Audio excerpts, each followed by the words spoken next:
Lilimitahan ng COMELEC ang substitution para sa mga kandidato sa eleksyon 2025 at isasabay na ang deadline nito sa huling araw ng paghahain ng Certificate of Candidacy. Nakatutok si Sandra Aguinaldo. Hindi bago ang konsepto sa eleksyon na kung tawagin ay placeholder, kung saan ang isang nag-file ng Certificate of Candidacy ay magwi-withdraw at papalitan ng isang kapartido na nagpahuli sa pagdedeklara. Ito ngayon ang gustong limitahan ng COMELEC para sa darating na eleksyon.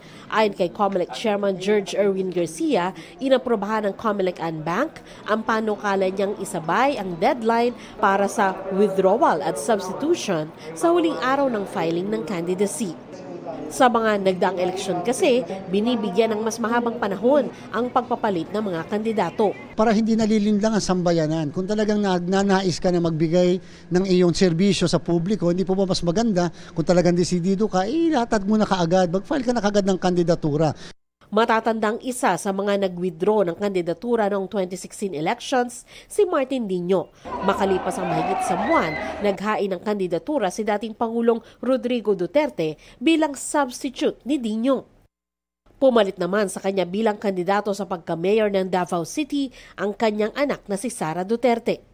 Sa 2025 elections, papayagan na lamang ang substitution para sa nag-withdraw na kandidato hanggang October 8 na siya ring huling araw para sa filing ng Certificate of Candidacy. Pero pwede pa rin namang mag-substitute kung sakaling namatay o na-disqualify yung kandidato. Pero pwede pa rin magkaroon ng substitution kung ang reason ay dahil namatay yung kandidato o dahil na-disqualify ang kandidato, basta yung papalit ay parehas ang family name at belonging to the same political parties. Ilalabas daw ng COMELEC ang resolusyon kaugnay sa bagong polisiya sa substitution sa susunod na linggo. Makabubuti raw ito dahil mas mapapaaga ang paggawa ng listahan ng mga opisyal na kandidato. Para sa GMA Integrated News, Sandra Aguinaldo, Nakatutok, 24 Oras.